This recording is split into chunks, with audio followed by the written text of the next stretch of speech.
Good morning. Out here early morning, about 5 o'clock a.m. Getting the work day started, and need to put some new wheels on my dolly thing here, for moving stuff around. I had old air ones, and I saw this thing on YouTube that you can fill them with expandable foam. If they start to leak a lot and they come off the rims. Didn't work for me. Tried it the way they said to. You drill multiple holes. You don't just put it in the valve stem. You drill multiple holes and all this other stuff. Didn't work. So I just took the old wheels off and got these new rubber ones here. So I'm looking right now for washers. I have a whole bunch of them over here, old ones, and this is the right size.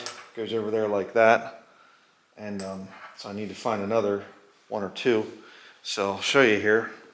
The joys of people that were raised in the Depression area is they didn't throw a lot of things away, and if they have stuff that's could be used in the future, they'll oftentimes keep it. And he has a whole drawer here of these washers. I'll show you that as I get out of the light here. And so go through there and look up, see if there's any that are that same size. But I also have a nice feature over here, because he's got a whole bunch of them, brand new ones. And so, but if you hear Luther in here, I have him in here, and he's already found the mouse. Down there he is. And so if you hear stuff getting knocked around, it's not somebody trying to get me or something. It's Luther trying to get a mouse. He's got one somewhere in the area. I think the mouse eluded him, but there's plenty of stuff to hide behind for the mouse. But so just a little word of warning there. These washers right down here. These will work nicely. Need 4 of them. Right there you go. Sorry. Ow. Watch out, you're knocking other ones over. I have to clean that up, but just as a word of warning, if you hear something in the background as I'm doing this video, it's probably Luther looking for the mouse. So, but I want to talk in this video about something which is very serious, but I don't have everything together yet. I'd like to have some of you out there give me your thoughts on it. And that is about this subject of, evil events that were direct attacks from Satan and his servants against Bible-believing Christians, against God, against the Bible, things like that. I've been working on this list now for a few years, intending to compile it into some kind of a study. And so this is not definitive. Do not say, oh, what about this? Why'd you leave this out? Or are you trying to cover it up? No, it's just, this is what I've come up with so far. Just from memory, thinking back, and there has been a definite, systematic, coordinated attack on Christians and our beliefs, right? So I'm going to go over this thing. For the last 60 years, going back to over 60 years, is when it really started in the 1960s. I was thinking about a sermon titled The Satanic 60s or something like this. But let me go over a couple of these here. I have them written down in this notebook. In the 1960s, or 1960, the Beatles music group really, became a lot more popular. I think it was their first appearance or something like that here in America. And they took the rock music of the 1950s, which was pretty bad with Elvis and everything, the issues that guy had. But they took it and they started to make it more dark. You can definitely see a change in the rock music of the 1950s, the doo-wop type of thing and whatever. And then in 1960, the Beatles took it in a different direction and started to bring in the drug culture and everything else, and the sexual promiscuity and everything that those guys were very much into. 1962, you have Engel versus Vitale, the court case where prayer was removed from schools in 1962. And when I was a boy, I remember we still had a few teachers that would pray after we did the Pledge of Allegiance, and but they were doing it against the law, risking their jobs. 1962, we also had Loving versus Virginia, where the anti-miscegenation laws were overthrown here in America by 2 Jesuit-trained Jewish lawyers, Bernard S. Cohen and Philip Hirschkopf.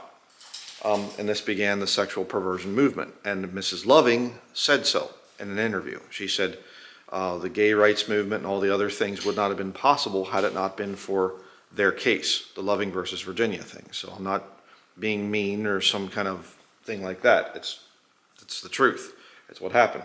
And that goes against the scriptures. It goes against the Bible. It forces Christians to have to be quiet about what the Bible condemns. So it's an attack on scripture. Okay, it's an attack on the authority of God's word. In 1963, the Abington School District versus Shemp case came about, and that was where the Bible and the Lord's Prayer were banned in schools. Again, why? Why? Can't you study the Bible if you're open-minded and things? I'm not talking you be forced into religion or something like that. Just study the Bible. It's the greatest book that's ever been written. It's kind of funny how the Bible, when it was printed back in the 1500s, led people into religious freedom, brought about the Great Enlightenment. And a lot of the reformers, they knew that the way to attack the total control and grip of the Catholic Church that controlled most of the monarchies of Europe, the way to go against that would be to give the people, just let them have the Bible and read it for themselves.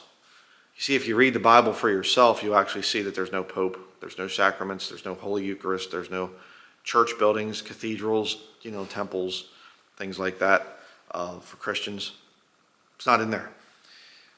So people start reading the Bible, they start to say, yeah, I don't think I'm going to be part of the Catholic Church anymore. And then you stop the thing of heretics being burned at the stake and tortured and all the other things that the Catholic Church did, and they did do that. Fox's Book of Martyrs, the Martyr's Mirror, there were a lot of books that were written, and they weren't Protestant propaganda either, like a lot of Catholics try to say. They did actually torture. And if you read the Catholic books back from that time, like the Douay-Rheims translation of 1610, the actual one that has the footnotes in it and things, the one that the Catholic Church puts out, or the Catholic printers, I should say, put out, not the modern Douay-Rheims of the 1800s, the Challoner revision. No, I'm saying the 1610 one. And if you read that, I have it in a few of my studies, it actually says about to shed the blood of heretics is no different than shedding the blood of a thief or a murderer. So heretics are to be put to death. Okay? So, yes, they did put people to death. Don't ever believe this modern Catholic stuff of, oh, they didn't do that. Yes, they did. 1963, JFK, John Fitzgerald Kennedy, was openly assassinated down there in Texas. They shot him, and they gave a ridiculous, stupid story. Oh, Lee Harvey Oswald shot him from the book school depository in the magic bullet theory that went through Kennedy's neck, the first shot, and came out and hit Connolly in the shoulder and went down through and then came out and hit him in the thigh. And then later they find the bullet undeformed on the hospital stretcher. Come on. And people are saying, well, it came from the grassy knoll and this thing hit. Don't rip at that.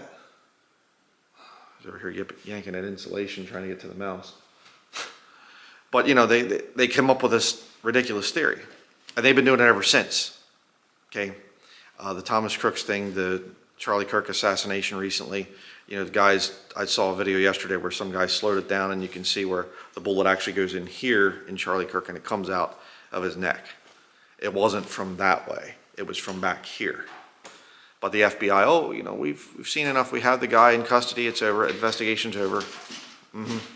Yeah. Pretty ridiculous. But see, what are they doing? They're showing that there's a shadow government that can do things. They can kill people in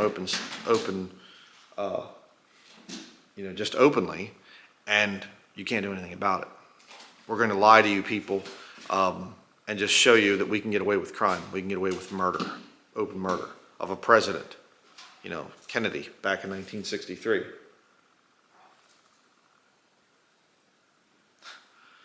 dog over there, he's trying to get that mouse. In 1964/1965, they got rid of the silver coins. You say, how's that an attack on the Bible and Christians? Oh, because the Bible gives silver and gold and even copper as money, as being, having worth to it. And the Bible warns about the thing of digital currency, the mark of the beast system that's coming in the future. So yeah, it is an attack. getting a little fervent over here. But anyhow, 1966, the Church of Satan is founded. Just, oh, we're going to worship Satan here. Perfectly fine. That it's okay that we can be recognized and here in America and that we have religious freedom to worship Satan. Nobody should have the freedom to worship Satan, okay? And I don't care what people think about that. Religious freedom and freedom of speech and things, there's a limit there, right? And people that worship Satan, I mean, what are they going to be doing? They're just going to make it their purpose in life to destroy this nation and to destroy Christianity. That's their whole purpose. Very vile, satanic people. And if you think that they aren't doing ritual sacrifices and all kinds of stuff, you're rather foolish. I remember years ago, Luther, stop. I remember years ago that there was around Halloween, back before I got married, I was down in Pennsylvania, and around Halloween, people's dogs were being stolen out of their backyards and whatever else. And they were, we just don't know what's going on. I thought, I know what's going on. A bunch of Satanists sacrificing animals. That's what's going on. Give me a break. Luther, hey, stop. It's very distracting. Okay. See, last time I came out this early in the morning, there's a mouse running around. This morning I tried bringing my dog to stop the mouse, and he's ripping the wall apart over here. But, so, getting back to the list here. 1965, they also had the Second Vatican Council ending, with all the evil things that did. And if you're a Roman Catholic, I'm sure that real Roman Catholics are against the Second Vatican Council. The modern ones are just, they'll go along with anything. But 1969, you had the Sodomite Pride movement started at Greenwich Village. There was some nightclub there or something like this, and the police tried to break it up or whatever, and we have rights and things, and they started the whole movement. And again, why should you care about what two consenting adults are doing together? Because then they have to force it on me. They march in the streets. It's a military movement to force those of us who are against it to accept it. I'm not okay with it. I'm not for it. Luther, stop. All right, that's the problem. 1969, R-rated movies also get started.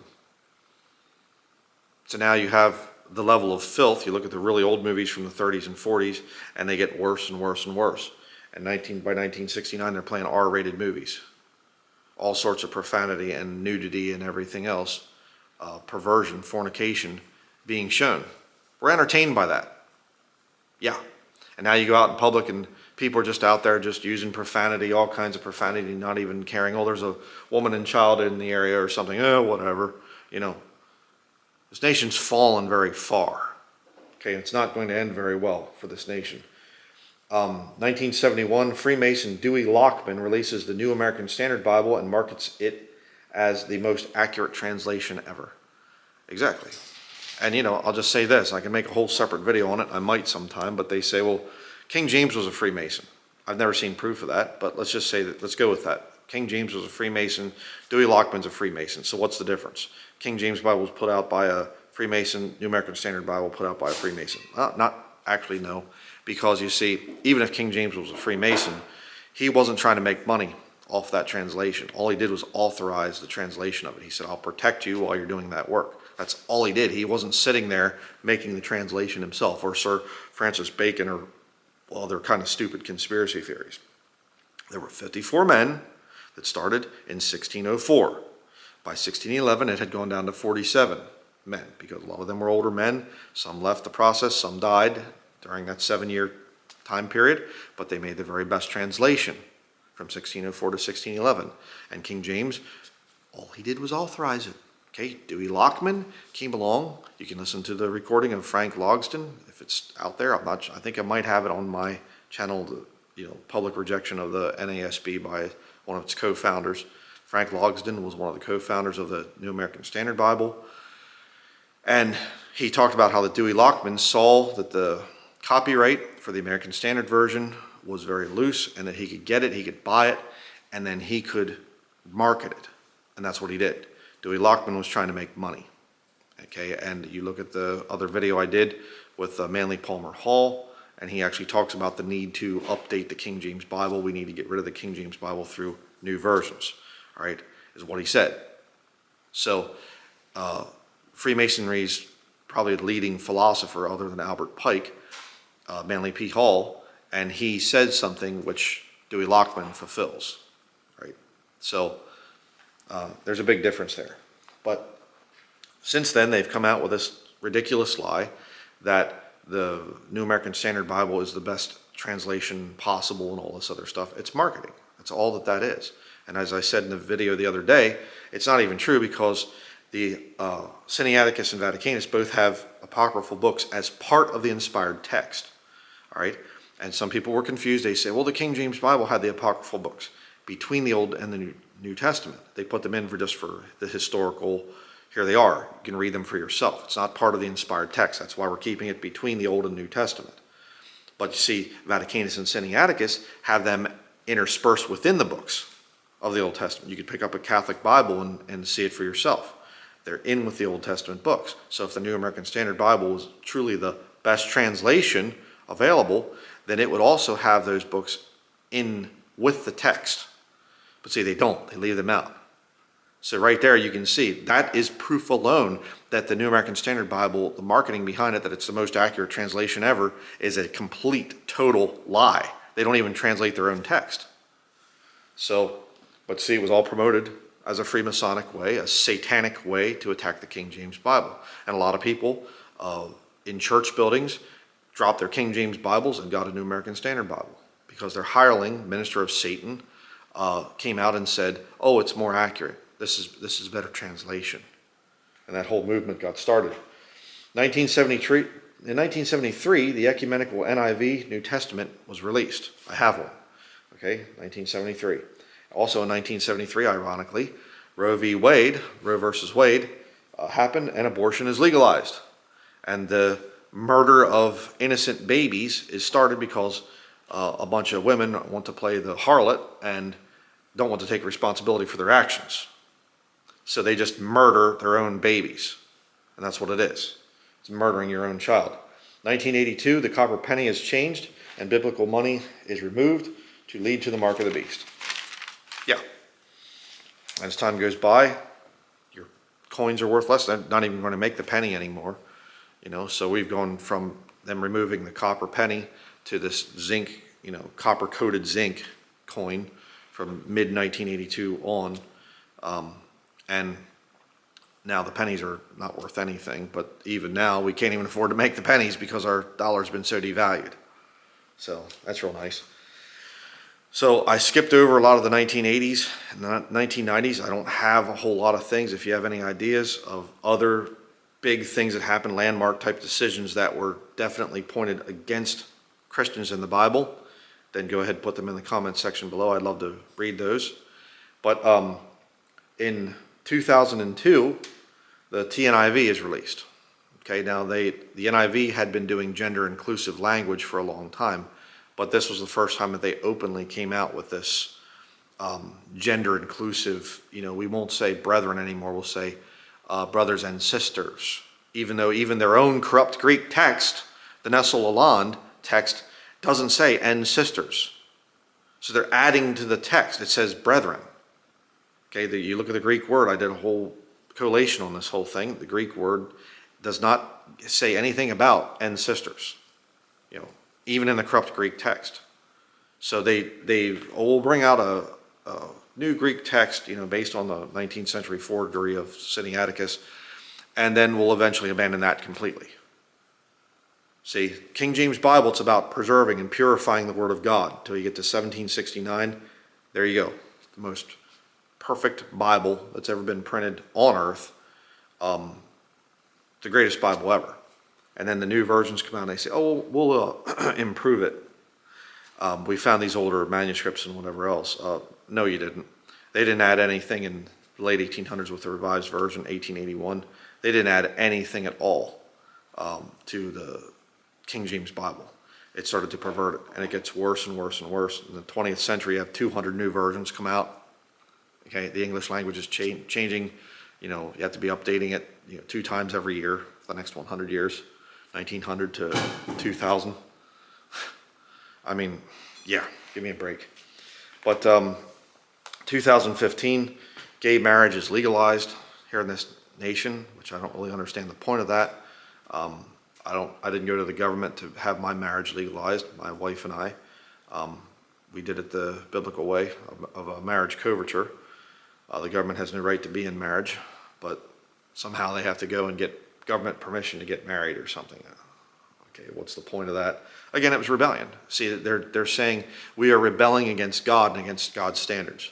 You'll never find any sodomites getting married in the King James Bible and God being okay with that. Never. But we're going to do this just in God's face. 2020, you have the COVID scamdemic. I've talked about that plenty of times. If you don't know about my Rumble channel, that's where I put all the videos during that time period because I was getting my videos taken down and threatened and all kinds of stuff here on YouTube. We did extensive research into that whole thing on the vaccine and on the whole everything. And so that's where all my stuff is on that. If you say, oh, Brother Brian never talked about it. Oh, I talked extensively about it. Proved plenty of things on that. So, but, Christianity and the Bible, if you understand what truly is a Christian and what the Bible truly teaches, it is something that leads people into freedom, okay? It is not this organized religion thing and we force our beliefs on other people and whatever else. But there's a definite satanic attack against Bible-believing Christianity. And, it's what the Bible said would happen. And we understand that. We get it. But what's occurring is it's destroying people's lives. If you want to have a nation that will be blessed, then be good to the Christians and be good to the Bible. Hold the Bible in very high regard. That's why, like I've said many times, I think it was George Washington or one of the founding fathers, and he said it is impossible to rightly govern without God and the Bible. Give people religious freedom. Give people religious liberty. Do not control them through organized religion. And, tell people that there is a God. There is a purpose to you being here. You're not just an animal sniffing around through the office looking for a mouse or something, okay, here at my shop. You have a higher purpose than my dog over there, okay? I'm thankful for him and everything else, but he's a dog, okay? He has no eternal soul, all right? You do. If you're a person watching this, you do have an eternal soul. And you would do well to get to know God and the Bible and understand that when you really study the Bible with an open mind, you'll see that it is not some oppressive, horrible thing and whatever else. The Old Testament, the horrible things that you read in the Old Testament is God saying, I'm going to give opportunities to the nation of Israel to follow me. And I'm going to say, okay, I'm going to let you go out and militarily conquer different areas. I'm going to give those lands to you. Okay, I'm going to tell you not to do this and tell you to do this. And oh, you're doing that? Then I'm going to punish you. God's showing what it's like to deal with a people and, direct them and lead them and let them try all the different options of free will.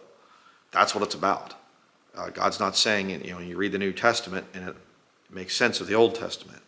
And you look at it and you say, I see why God did that. Yeah, I see why he allowed this and why he told them to do that and whatever else. It makes perfect sense.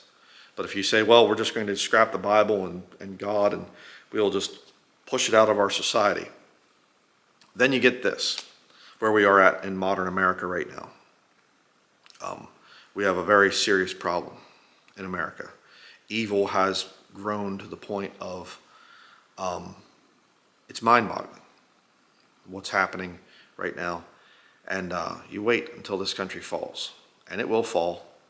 Again, if you just want to scientifically look at things, look at the economy, study economics, study what's going on with precious metals going up through the roof right now. As I said, what happened, anybody that studies economics understands why our dollar's crashing. Gold and silver are not getting more valuable, our dollar's becoming less valuable. And you look at all the different things, the corruption, the cover-ups. People are not living, they live completely without any reference to God, other than just lip service. Trump will come out and he'll, I believe in God and I want to make religion great again or something, but by your actions you're showing you have no fear of God. Just like most people in politics, there are very few that I would say have any fear of God. They'll go to the prayer breakfast and they'll say the name Jesus or something like this just to get gullible Christians to, vote for them or something. But by their actions, they're showing that they don't believe in God. So, it'll get to the point where you'll understand why it was important to believe in God. So, but that's going to be it. Let me know your thoughts in the comment section below if there are any big things that happened, especially in the 80s and 90s, even back into the 60s, whatever. But I, after looking at this thing for many years and seeing evil movements, and it's kind of, when did that get started? A lot of it's in the 1960s is when things really took off. And I think it was ultimately because of the Second Vatican Council. And I know one of you sent me a thing where the Pope Leo here, the new one, is basically quoting the Talmud or something like this. I might have made a mention of that in my videos yesterday, but just crazy. And if you're a Catholic, you really need to understand that your church is actually a political organization, and they're involved in some real dark stuff. Okay, you need to have a personal relationship with Jesus Christ. So he didn't found the Catholic Church. He didn't. But that's going to be it. Like I said, if you have any other thoughts, put them in the comment section below, and we'll see you in the next video.